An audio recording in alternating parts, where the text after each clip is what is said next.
It's truly amazing if you think about it. Visual narratives can take a viewer from the beginning of time to the future and what it may be like. And it's done so through the construction of panels and boxes.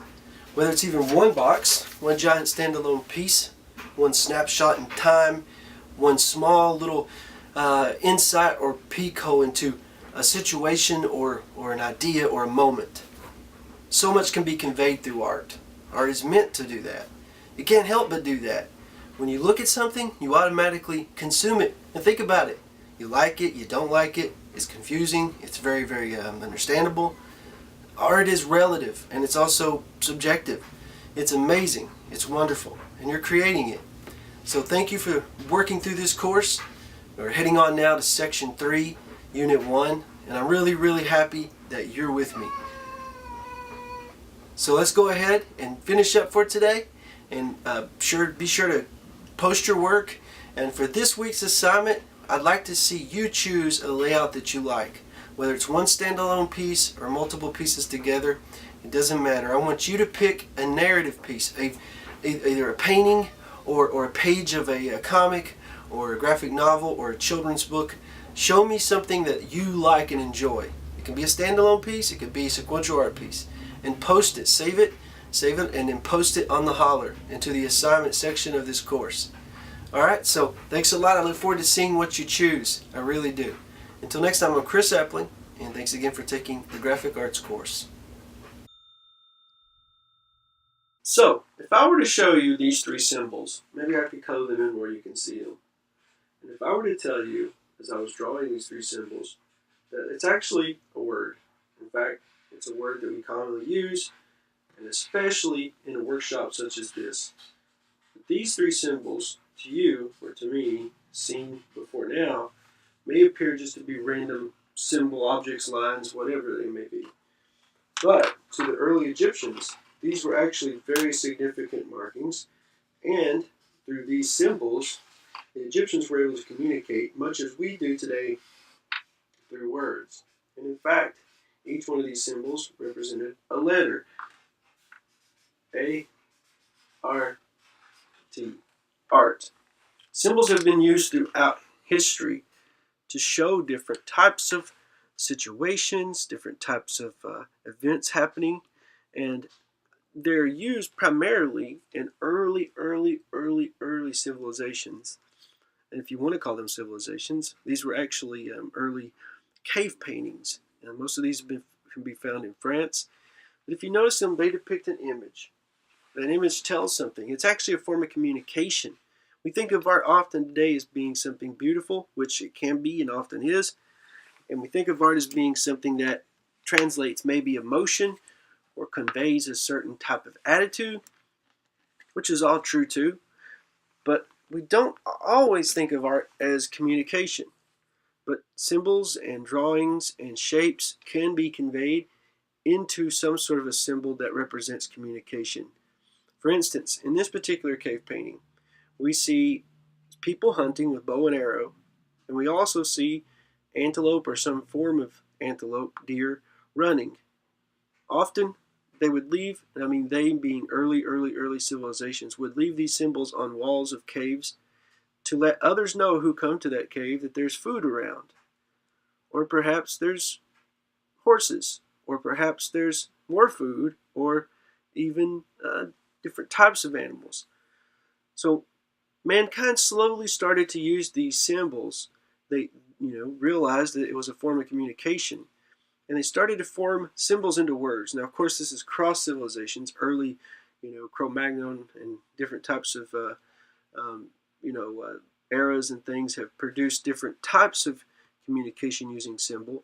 But over time, though, these symbols started to become something of words or letters, form of communication. Now, early Egyptians would use these hieroglyphs to create a system of letters, and these letters, of course, as we've seen in the first image of writing the word art, can form words. So, in a sense, drawing has produced language.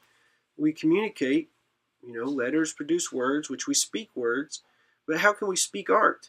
There's no way to really speak art, but in a way we are. We're speaking art right now. I'm speaking art. Every single civilization has had a form of communication. Now, what we're trying to do in this course is tell a story, convey something. So if our early ancestors have been doing this throughout history, it shouldn't be too difficult for us to do that through something we're producing today. Now, your two options have been, since the start of this course, either a standalone piece or sequential images. Here we see how different types of images have produced letters. Letters produce words, which we speak, communication, and language. With language, we can say things. That's how art kind of translates itself into storytelling, into narrative. Now, it wasn't only early Egyptians who would communicate using symbols and letters. Early Christians would also create different types of images and different types of situations produced to show communication. So what I'm trying to say is this: is that art itself went from early forms of communication in the most simplest form into letters and symbols, which produce words. And then man started to realize that we could actually take art, and when I say man, I mean mankind, could take this form of communication and say much more than just a word. For early Christians, this was a form of communication of their faith. Early Christians were able to use this to show different settings and different types of situations. Large productions of these types of situations were either drawn or etched into the walls and different types of structures in this civilization. Here we have another form of early Christian art done on a cave wall. This produces different types of emotion to early people. Whenever you would see this, even though you would not, or I would not, immediately understand what is going on, you can bet that the people living in this time period surely did. Now, when you see these different types of large etchings and these large structures, you can start to see that people communicated using symbols throughout different civilizations and throughout different types of even eras.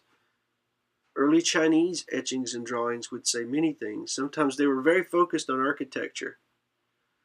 They were also very focused on the different types of settings that were going on and the people. These were very important. If you notice in this particular picture, there's symbols all around the important middle Buddha. Different types of situations can be depicted through standalone pieces, and to different eras they mean different things. For us, for example, when we look at this, we may not know exactly what's happening, but the people living in this era surely did. We look at all these different types of settings and we try to understand what was trying to be conveyed. What was the story being told? Who are these people? Why are they drawn in this way? What style? What is going on with the architecture behind them? And are those clouds or dust? Or so many questions beg to be answered when we look at early civilizations' art. Bet that many people during this period would know exactly what these etchings means. For example, we go back to this one. If someone was looking at this from this era, they may know exactly what the setting is and what's happening. But for us, we have to use our imagination. Or we have the option of going into history and actually researching to find out what was being said. This is from a cave in China. Settings like this and different types of pictures like this would convey different things to different people. We look then at Indian work.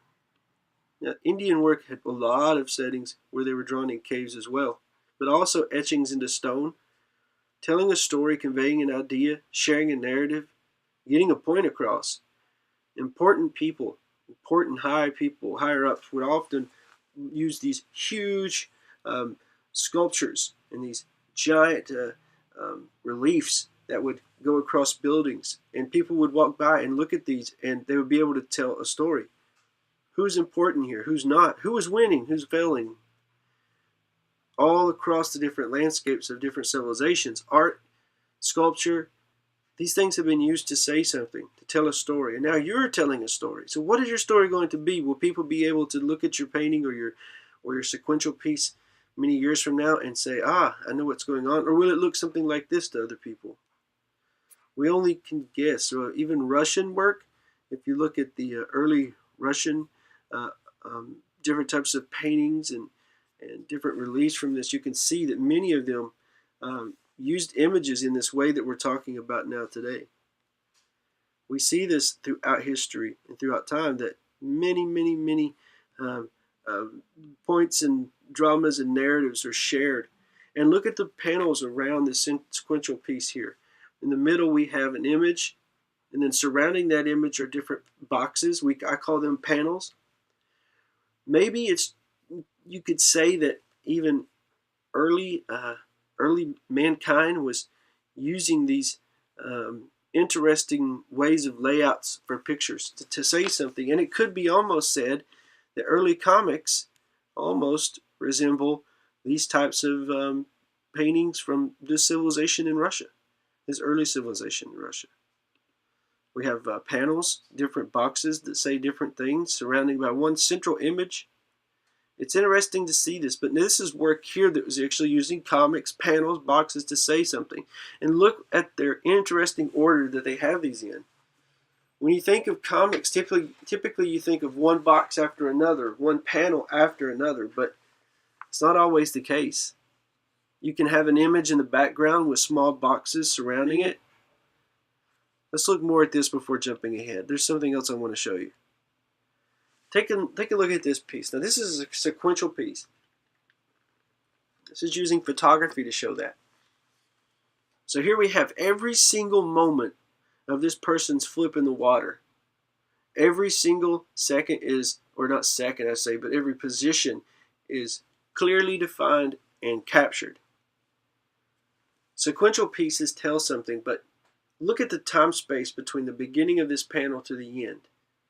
How many seconds are passing here? So not only are we using art to say something, we're using art to tell time as well. I'd say this man falling couldn't have been more than maybe what? A second to 2 seconds? But we captured that forever inside of these panels. That is exactly what I'd like to see from you. I'd like to see you capture time and tell a story within that time period. Now the really neat thing about art is this. As I said before, you can structure your panels in different ways. So if I were to go into here and I were to make just boxes, and I'm using this to maybe create a comic strip. I have a box here, a box here, a panel here. I'll start calling them panels. Should anyway. We have 3 panels here. Now this is a very typical order of a comic strip. It's very neat, very organized. Now the panels that we're using, now they do differ in size. They do differ in length anyway. All of them are pretty much the same height. But the width varies. That's good. Now what if I were to put this all inside of one other panel? Every bit of this is happening. So there's actually art in behind here taking place. And when the viewer, when they look at this, they see this other art inside of this art taking place. Use space in this way. Use space wisely when you're creating your piece, either a standalone piece or something different. You can do that. It's very easy to look at the space that you have and try to think of it in a different way. Think about how much space you have to work in. Another idea, let's say that I have this much space for a canvas. This is my canvas. This is all the space that I have. Now imagine this though to be a lot larger. Imagine it to be maybe, 2 feet tall. 2 feet wide, I should say. This is all the space that I have. Now inside of this space, I can do many things. I can maybe go ahead and do one large painting of a person looking at a sunset, the ocean. Or I can use this space and break it up in a way that I can tell another narrative using panels or boxes or spaces there for you to play with. So if I had this space and I made 3 boxes here, instead of one large. And then inside of those boxes, I told a similar story. A person watching the sunset. If you can tell that, I hope you can. This is the ocean, the beach. They're sitting on a rock. And I start to use this space differently now. Maybe I'll do a little closer up this time of the person, the water off into the distance. And then maybe I'll go ahead in this scene and just show the sun. Maybe just have a small part of it peeking up. That's good. A small part of the sun peeking up from the water. Just a little bit left before it's gone for that day. Now, in this, I was able to show the passing of time.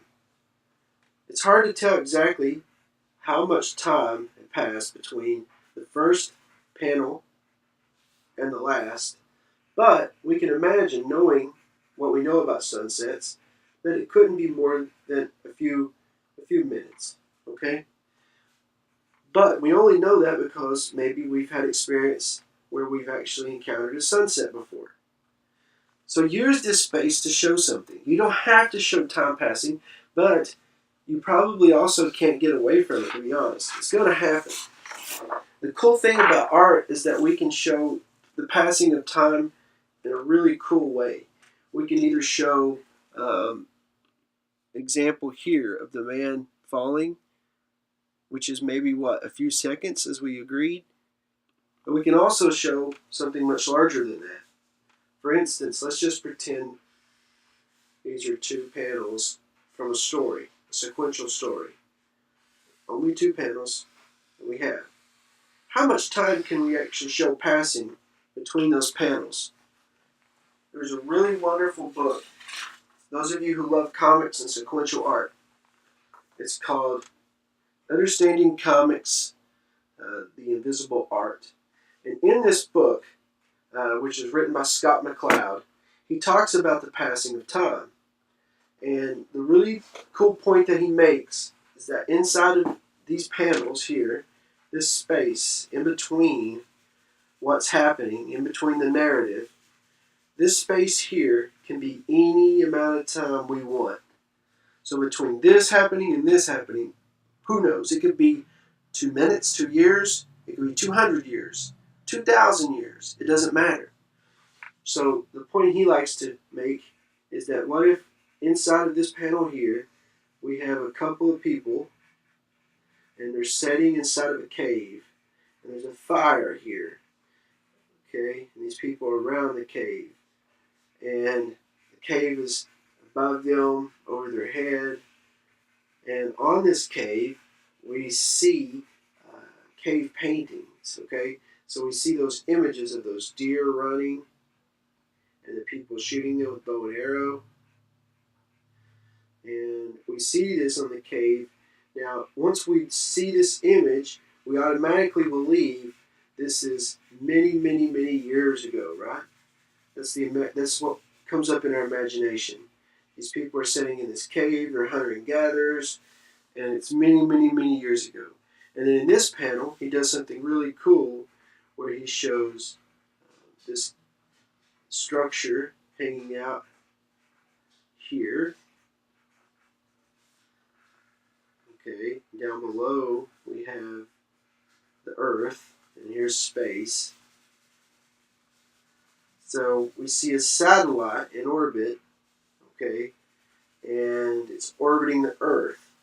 Now, how much time has passed in between the cavemen and women and space travel and space exploration? This area in comics and sequential art can be manipulated, played with. Many things can be done to show different types of things happening. Now, another thing that I'd like to share with you within this course is a term in art called a triptych and a diptych. Now, a triptych and I can say it right, a triptych and a diptych are two terms that are used to show or to explain art in sequence. So here we have a good example of that. And these were created usually on very, very large canvas, connected with hinges where it would open up like a book. So if you could imagine the two left and right paintings folding outward to reveal the inner painting. So we have a situation here where there's a sequential piece going on. This is much smaller, but look at the way that the artist has created this to tell a story. So there's a story happening here. Images are being portrayed. This amount of time in between those images, so the amount of time in between those hinges, who knows, it could be current day, it could be current moment, or it could be many, many years in the past or future. So working with these types of diptychs and triptychs, you can play around and do a lot of cool stuff. Now, a triptych is 3 panels, and a diptych is 2, if I'm not mistaken. So I may be wrong on that, but this is something that you could do as well for standalone pieces. You could put together something like this where you include an additional piece on there to tell a story. That's perfectly fine. Perfectly fine to do. I'd love to see some diptychs and triptychs in this work, because this really, honestly, kind of pulls together all the elements of this course. You know, students can either work in a sequential way using multiple images or one standalone image. Well, what if we took 3 standalone images or 2 standalone images and we put those together? This is what we would have. Another way to think about comics is to go ahead and look at others' work. Now, this is an amazing, amazing artist who is talking in this particular piece. This is an online comic, so if you go, you can actually scroll and look at their work. Go to stuartmcmillan.com if you're interested. And in this, you the viewer, have to scroll left to right to read his comic. What you're seeing on the screen right now is all you would be able to see if you're on his website. Okay, so he plays around a little bit with how you're viewing it, which makes it cool. But also what he's talking about in this comic is the internet and his use of social media and getting lost in the internet. So what he decides to do is to block out time. He decides he's going to actually go through and remove himself from the internet. Only limit himself to a certain amount of time being on the internet. Only a certain amount of time to actually go about and, do his email. And so what happens is when he starts blocking out more time, where he actually turns off his phone and disconnects his internet from his home, it's more time to do things, to live outside of the internet, to go camping, hiking, to do different things he normally wouldn't. And this has turned into a revolution for him, because when he turns off or disconnects, he gets more work done.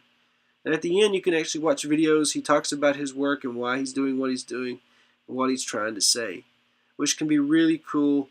And if you want to check out his sequential piece, you should do it. I really think he's a cool artist. The thing about this is that you're playing with 3 elements here. Not only do you have boxes and this passage of time in between these boxes, you're also having to look at things differently. So you're actually looking at this from left to right, which makes it really cool. I just think it's an amazing way to work. Now, I want to share a couple more things with you before we sum up this last portion. If you think it's really hard to say something in just a short amount of time, one artist you should really check out is a man by the name of Bill Watterson, and he created Calvin and Hobbes. And every single week, he had to say something, share an idea, convey a story, tell a joke within a short amount of time. So only 4 panels. He only had so much space. You couldn't squeeze this down into little panels and create 300 panels here. He had to make it large enough so that people could read it. So he's limited to how many panels he could use. But every single week, he had to create something that folks can see and read and like. And this is tremendously hard to do. And if you want to see what a good example of that is, then you should check out his work. Now, this is his Sunday strips collected. So every Sunday he had more space to tell something in, to say something in. But it's really just remarkable how he's able to do that. And all cartoonists, all comic artists, cartoonists, typically what you think in a newspaper, their ability to do that is just amazing. This is one more thing I want to share with you. If you look at this is something I created to show all the different arrangements you could possibly have of panels on a particular page. So you can see there's hundreds of different examples of this. So if I were to enlarge the page a bit, it would give me more space. But for this particular 10 by 10 paper, square piece of paper, this is all of the different arrangements that I could possibly use or produce of a sequential art piece. And it's really fun to think about art in this way. It really is. I hope you're able to think of it differently too, and I hope you're able to see things differently. And those of you interested in creating those diptychs and triptychs, please go ahead and do that. But please remember throughout this process, you can create something amazing and cool. Use all the elements you have available to you. The space you have, the composition, what you're trying to say, and the method you're trying to say it, and really produce something amazing. I know you're going to. I can't wait to see it. Congratulations, you made it to Unit 4 of Section 2. Now, so far in this section, we've learned or looked at a lot of construction. We've focused on storyboarding, preparing, and planning. This may be the most important section of all.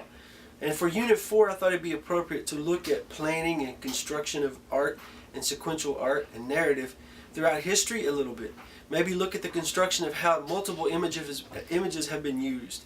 I also want to look at why artists use images in the order they use them, and why they choose to depict what they depict in each of those orders. Now, standalone pieces, don't get worried. You're not being left out.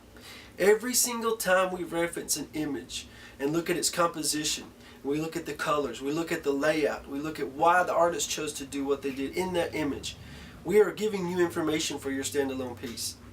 Standalone pieces are different than sequential pieces in that sequential pieces have more room to tell a story, they have more space, more images can be used to drive the narrative. With sequential art, it's more challenging. You're saying or telling a story in one image, and that can be very, very, very rewarding if done appropriately and correctly. Now, art is subjective in its meaning that you may look at something and get a lot from it, and another person looks at it and they don't pull as much. So there's no completely right way to do it. But what is correct, what we can focus on, is the application of the colors and mediums. We can look at proper sequencing of images and the proper composition of a standalone piece.